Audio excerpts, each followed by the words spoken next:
신약 성경 말씀 로마서에 관한 해설 영상 파트 4를 시작합니다. 파트 4는 로마서 9장부터 11장까지이며 제목은 하나님의 주권과 이스라엘의 구원입니다. 주된 주제는 하나님의 주권 속에서 이루어지는 이스라엘과 이방인의 구원 계획입니다. 로마서 9장은 하나님의 주권과 선택의 교리에 대해 깊이 있는 가르침을 제공합니다.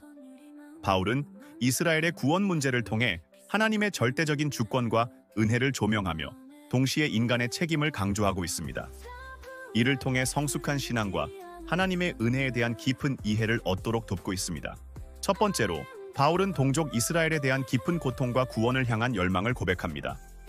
그는 이스라엘을 위해 자신이 그리스도에게서 끊어질지라도 기꺼이 희생하겠다는 마음을 표현하며 이웃의 구원에 대한 책임감을 강조하였습니다. 이스라엘은 양자됨과 언약, 예배와 약속이라는 특권을 누렸지만 믿음으로 의에 이르지 못한 점은 하나님의 영광을 가리는 문제가 되었습니다. 둘째, 바울은 하나님의 주권과 선택에 대해 설명합니다.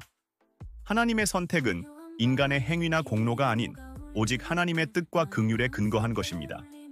바울은 토기장이의 비유를 통해 하나님께서 창조주로서 만물을 주관하시며 인간은 하나님의 계획을 받아들여야 한다는 점을 설득력 있게 전하였습니다. 셋째, 바울은 하나님의 주권이 인간의 책임과 조화를 이루는 것을 설명합니다. 하나님은 긍휼의 그릇을 통해 영광의 풍성함을 나타내시며 남은 자를 통해 이스라엘의 구원을 이루십니다. 이는 하나님의 긍휼과 공의가 주권 아래 균형 있게 작동함을 보여줍니다. 마지막으로 믿음의 의와 행위의 의를 대조하며 구원이 믿음을 통해 이루어진다는 점을 강조합니다. 이스라엘은 율법을 의지하다 그리스도라는 걸림돌에 부딪혔지만 이방인들은 믿음으로 의에 이르게 되었습니다. 바울은 믿음만이 하나님의 의를 받을 수 있는 길임을 분명히 하였습니다. 로마서 9장이 주는 교훈은 다양합니다. 하나님의 절대적인 주권은 우리의 삶에서 모든 일이 하나님의 뜻대로 이루어짐을 믿게 합니다. 선택은 은혜로 주어진 것이며 우리의 행위와 무관하게 하나님의 긍휼로 이루어졌음을 깨닫게 합니다.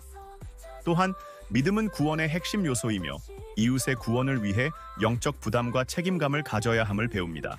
현대적 적용으로 우리는 하나님의 은혜에 감사하며 겸손한 마음을 가져야 합니다. 하나님의 주권은 절망 속에서도 소망을 가질 수 있는 근거가 되며 복음 전파의 사명감을 심어줍니다.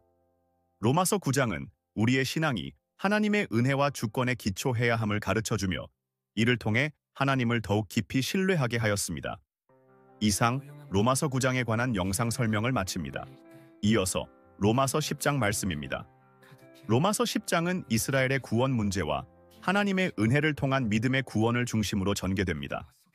바울은 동족 이스라엘에 대한 간절한 구원의 열망을 고백하며 이스라엘이 하나님께 대한 열심은 있었지만 올바른 지식 없이 자기 의를 세우려 했음을 지적하였습니다. 그는 그리스도가 율법의 완성이며 믿는 자에게 의를 이루는 분임을 강조하였습니다. 이를 통해 우리는 구원의 길은 율법이 아닌 믿음을 통해 이루어진다는 중요한 교훈을 얻게 되었습니다. 이어지는 구절에서는 믿음의 의와 구원의 길이 선명하게 드러납니다. 율법은 완벽한 준수를 요구하지만 믿음은 누구나 접근할 수 있는 쉬운 길임을 말하고 있습니다. 바울은 마음으로 믿어 의에 이르고 입으로 시인하여 구원에 이른다 라고 선언하며 유대인과 이방인 모두 동일한 방식으로 구원을 얻을 수 있음을 강조하였습니다. 믿음의 구원은 인간의 노력과 행위에서 벗어나 오직 하나님의 은혜로 이루어진다는 점에서 보편적 진리를 나타내고 있습니다. 또한 복음 전파의 중요성도 강조되었습니다. 복음을 들을 기회가 없다면 믿음이 생길 수 없기에 복음을 전하는 자의 역할은 필수적이며 이들이야말로 하나님의 도구로 사용된다고 말합니다. 아름다운 소식을 전하는 자들의 발이 복되다고 선포하며 복음의 확산이 구원의 열쇠임을 보여주었습니다.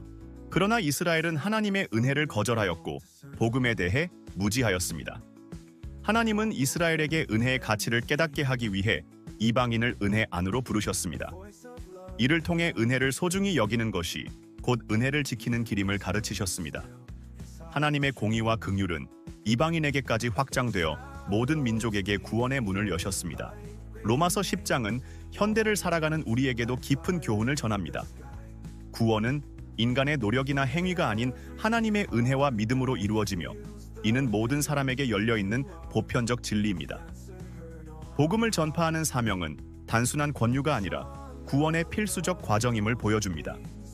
또한 은혜로 이루어진 구원은 자랑이 아닌 겸손과 감사로 반응해야 하며 하나님께 대한 열심도 올바른 지식과 진리에 기초할 때 비로소 열매를 맺을 수 있음을 강조하고 있습니다.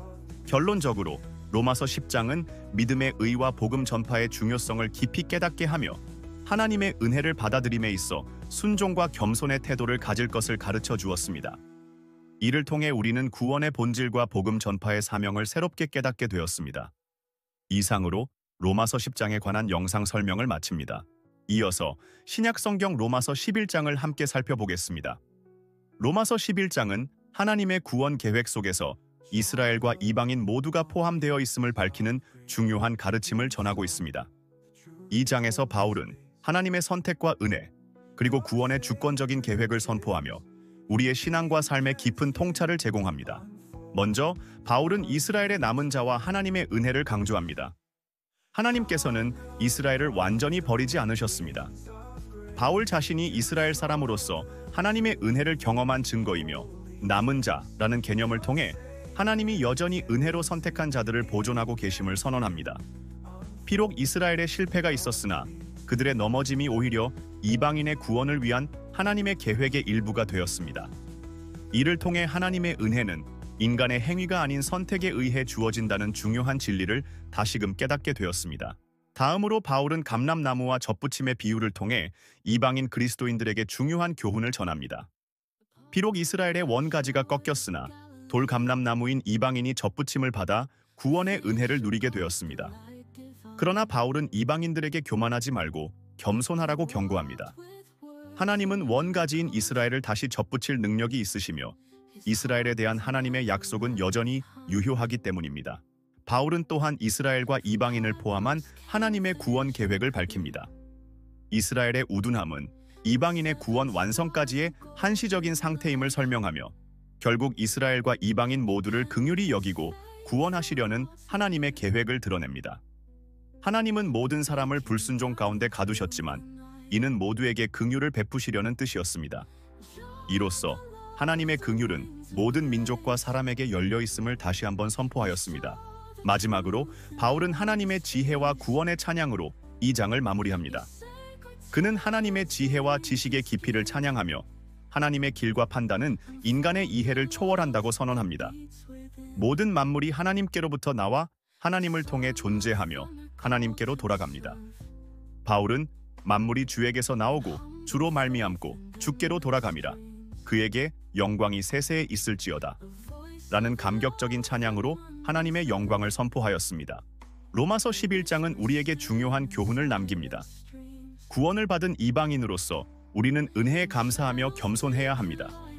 이스라엘과 이방인 모두 하나님의 구원 계획 안에 있으며 누구도 판단하거나 교만해서는 안 됩니다.